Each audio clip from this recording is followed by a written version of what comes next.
everyone! It's me again, Marie. So, ayan. Nagluluto po tayo ng roasted chicken yan. So, iba-iba po tayo ng version ng pagluluto ng roasted chicken. So, akin naman yan po yung version ko. So, sinasalang ko muna yung chicken mga Lodi Loves kasi yung chicken is matagal talaga siya lutuin. So, habang nakasalang yung chicken, minarinate ko na yan, mga patatas na yan. So, pero nung sinalang ko yung chicken na yan, tinimplahan ko na rin yan ng kanyang mga sangkap para masarap. Pero yung sa loob ng chicken niya, naglagay din po ako kung anong nakikita niyo mga sangkap yan sa labas. Yun din po ang nilalagay ko sa loob ng chicken.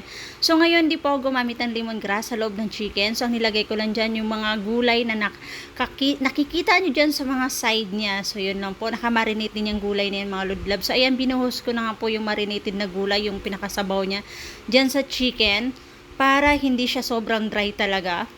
So nilagyan ko yan ng rosemary. Ang dami kong nilagay mga... So, bago ko pala sinalang yung mga chicken na yan, timplado na rin yung mga chicken na yan. So, ayan. It's time to... Ayan, ibalik na natin sa oven for the second time around.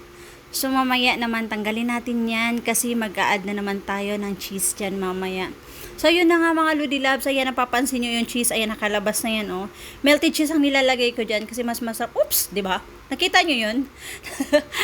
Yung aking yung aking pang-cover sa hands na ano pa sa initan, umusok bigla. So, ayan. Ayan, sinalang ko siya ulit. So, habang nakasalang yan, may sinalang na rin ako dyan na, syempre, bangos. Nagluto na rin po pala ako dyan ng daing na bangos. Kasi iniisip ko kasi, just medyo matagal-tagal pa yung chicken na yan. So, at least meron kaming backup. Pag once sa gutom na yung mga bata, kasi may pasok si Joanna at saka si Carlo. So, ayan na mga Lodi Loves, ang chicken natin. So, hindi pa to tapos. Hindi pa po talaga tapos yan. So, ayan, yan na po yung time na maglalagay na tayo ng cheese dyan. Ayan, melted cheese yan. So, nilagay ko yan para mas masarap yung ating chicken. Para mas masarap yung ating roasted chicken. So, yan yung mga tira kong cheese sa fridge ko mga Lodi Loves. So, ginamit ko na dyan kasi para walang sayang. Kasi yung tipo ng tao na hanggat magagamit pa or makakain pa, so gagamitin yan hanggat di naman siya nasisira. So ayan, kasi ang plano ko talaga dyan is roasted chicken with cheese po talaga. So at yun na nga, ginamit ko na siya dyan para mag-enjoy na aking mga kids ang food na kakainin nila. Anyways, favorite pala talaga ng mga anak ko yan. So ayan na po, at yun na nga. At yun na nga po, hindi pa po tapos yan kasi isasalang na naman po natin sa oven yan. That time po is excited na si Joanna kumain, kaso hindi siya nakakain yan. Gabi na po talaga siya nakakain yan kasi nga malilate na siya sa school. So ayan, balik po natin sa oven for the third time around. So ayan po, balik-balik lang po sa oven. So ayan, sinilip ko siya. Kung tama na po ba yung pagkaluto niya. Anyways mga Lodi Loves, sobrang sarap niyan. Gusto ng mga kids ko yan eh. First time ko magluto ng may cheese siya kasi dati talaga wala. Naglalagay ako ng lemongrass sa ilalim, so ngayon wala. So ayan na po yung ating finished product. So ayan na po, sobrang sarap. Ang daming ganap muna bago siya maluto. Kailangan 3 beses.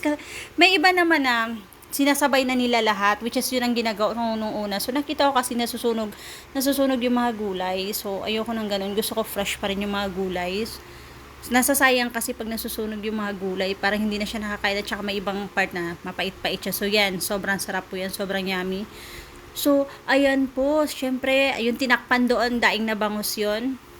Hindi ko na pinakita sa inyo mga Lodi Loves yung daing na bangus. Pero kanina nung niluto ko siya. So ayan na nga, kainan time na nila Juliana at tsaka ni Carlo. So si Joanna kumain lang siya ng patatas. Gusto yun naman niya kumain, hindi na siya kumain dyan. Kasi nga, papasok na siya sa school at kailangan ko siyang samahan dahil kukuha kami ng kanyang card. So, ayan, excited na yung mga kids ko dyan. Si Carlo hindi na nakapag-antay. Nag-slice na talaga.